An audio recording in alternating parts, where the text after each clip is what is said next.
Ledina manolotra anao parent. Iresaka momba ny tontolo ny fanabeazana isika efa niditra ny akamaroany ankizy tany amin'ny sekoly manaraka ny fandaharam-potoana frantsay fa ny malagasy kosa raha tsy diso dia amin'ny herinandro amin'ny herinandro vaovao io no hiditra ka izay indrindra no resaka iarahana eto satria dia be be ny fomba fampianarana fomba fanabeazana eny an-tsekoly eny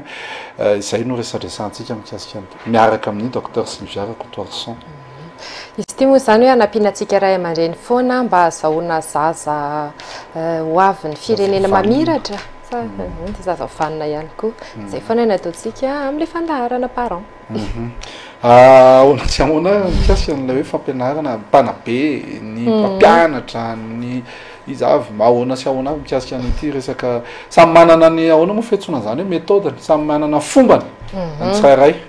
Samy manana ny fombany mihitsy ny tsirairay amin'ny resaka fanabeazana ny zaza dia samy manana ny andraikiny ihany koa fa ny tena tiako tenena meloa zany dia ho antsika ray aman-dreny any tokantrano manerana nosy amin'izao fotoana izao dia ny tena tsara zany mampafantatra hoe ny efa fantatritsika moa izay fa ny tena ny andraikitra ny ray aman-dreny dia ny mahafantatra hoe inona moa zany tena mahaliana an'ity zanako ity inona ny tena tiany atao amin'ny fiainana zay zany aloha ny tena andraikitra voalohany ny ray aman-dreny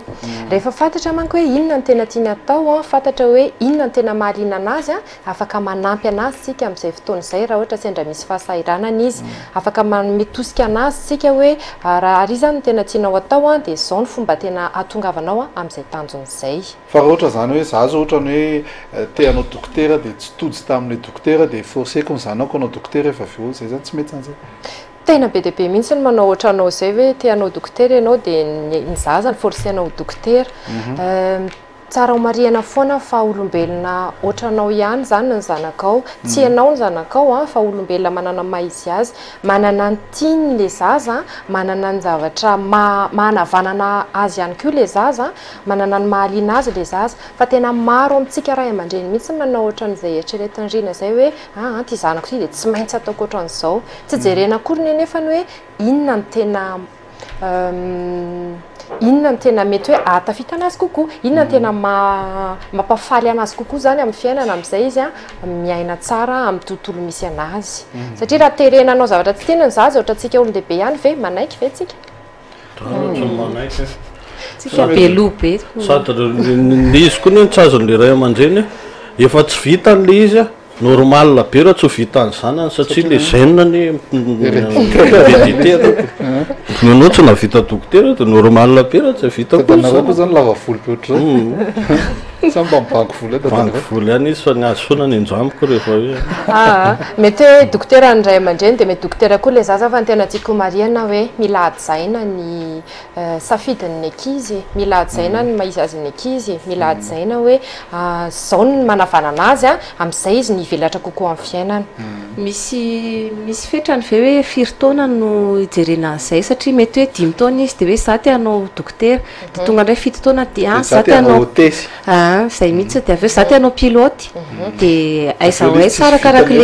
arakarak'le fahaizana ny ampianarana ny jerena an'izay sa ahoana sy dokotera. Io zany miovaova foana ny zavatra tenenin'ny ankizy mety 2 taona izy dia za te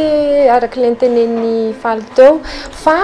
izay ny teneniko hoe mila fantarina hoe inona ny tena zavatra hain'le zaza inona ny mahaliana n'le zaza ary raha miteny izy hoe anao piloty ohatra dia antanina izy hoe inona raha manavanana inona ny mahafinaritra anao amin'ilay manao piloty dia azavaina anazy hoe inona no dingana tokony ataonao mandra-pahatonganao any amin'izay hoe piloty izay dia eo izy indraindray miteny hoe tena ohatran'ny tsy vitako izay tsy mahay matematika ohatran'ilay sarotsarotra aminy ohatra mandray matematika fa raha ny tena tokony ho izy any amin'ny classe de seconde première any ny zaza dia efa tokony mahafantatra hoe atsoatsy ny lalana tiako ale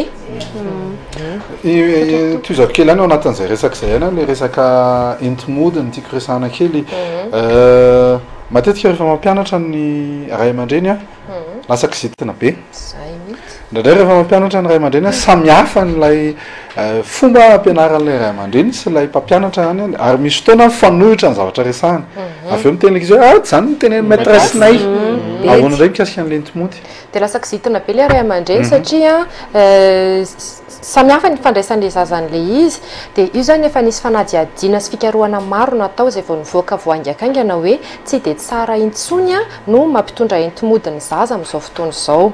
le avotra zany ny tiako manereto amin'ilay entomody dia le hoe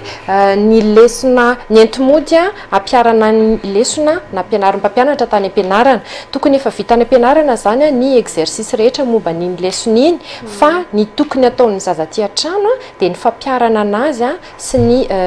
fampiarana anazy amin'ny fiainana andavanandro sy amin'ny resaka hafa akoatra ny ampiarana anazy any ampianarana raha ohatra izy ka mbola teanao fanazarana na exercice akoatra nataony tany ampianarana dia mety zay fa tsy hoe ny ray aman-dreny a no misolo an'le asan'le mpampianatra satria any ampianarana izy a afaka manontany ny mpampianatra raha misy tsy azony dia ahoana zany ny andraisan'ny ray aman-dreny andraikitra momba n'le tomodin'le zaza sady tsy mpampianatra izy nefa izy koa dia tiako ahainy zanako dia jereko le lesona dia ao miaraka manao an'le izy zay mianaka dia ahoana zany fandraisako anjara nefa tsy mandigana le anjaran'le mpampianatra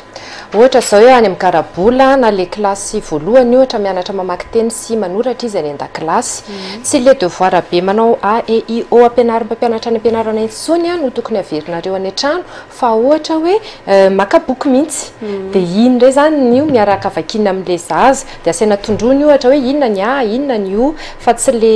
nataony tany ampianarana ohatra hoe fampiarana zay zany tiako teniny fampiarana raha ohatra atao kilalao atao kilalao le izy dia amin'izay a misy mampitombo fifandraisandray aman-dreny sy ny zanaka koa le izy amin'izay fotoana izay ampianarana koa na izy ny ankizy a anao fikarohana ohatra ny hoe manao exposé na tsy manao exposé ary izy any ampianarana dia ianao zany mitarika anazy hoe raha ohatra ka momba ny rano ndresahana ohatra dia izy ny asaina manao fikarohana any an-trano inona manodidina an'io rano io akoatran'izay ihany koa raha resaka matematika nakajiny atao any ampianarana afaka ampiarina tsara any an-trano zany ohatra amin'ny fiarahana manao lakozia aminazy any an-trano ohatra raha manao mofomamy a dia misy hoe raha ohatra ka zao grama na zao grama dia zany a fomba zao mpiarana daholy ny fampianarana atao any an-tsekoly a miaraka amin'ny ray aman-dreny ao an-trano fa za tao mbola kely nampianarana table 2 dia tezitra foana tezitra foana sady tezitra any tezitra mamanay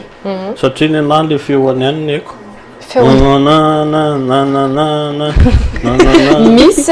misy zany a ny tokony hoe hoay tsy anjery any am-pianarana misy a no hoe azo le izy dia hainao ny mamerina anazy ny table dia tokony hoay a mandrapahafaty ilaina foana zany satria na eny fiainana andavanandro ary ianao raha ohatra ianao ka mandeha bus ohatra raha olona telo nareo a raha tsy mahafantatra ianao hoe raha 2 fois 3 ohatra raha 2000 francs ohatra ny frais raha tsy fantatrao a dia diso ny vola omenao ohatra no fa ny karazana misy eto Madagasikara karazana fampianarana betsaka karazana fampianarana misy ohatra ny lenantsika eo tamin'ny voalohany zao hoe misy ny fampianarana ny frantsay manaraka ny ana frantsay zao a efa nonomboka niditra be dia be mihitsy izy amin'izao fotoana izao akoatran'izay ihany koa nefany a maro ny sekolim-pinoana eto Madagasikara izay mbola tsy niditra moa fa mety hiditra amin'ny herinandro ry zareo samy manana ny fomba fampianarana ireo ary samy manana ny mahatsara anazy anjaranao fotsiny zany no misafidy hoe inona no mety amin'ilay zanakao kokoa dia any no alefanao ny zanakao akoatran'izay ihany koa nefa ny malaza be mihitsy le hoe fampianarana Montessori amin'izao fotoana izao a na tsara le hoe Montessori io miakatra amin'ny voalavo io zany ohatr'izay le izy olona zany Montessori zany olona zany ny fampianarana tenenao raha diso a andraso aloha tsy manazava-kory izy dia lazainao fa le izy ohatrany hoe tsy ampianarana be fa kilalao atao kilalao daholo ny fomba fampianarana tsy manoratra be zany fa manisa mihitsy ny ety zao mahatonga an'ireto anankidimy dia misy baolina anankidimy ohatra zay zany fahazoko anazy raha ny olana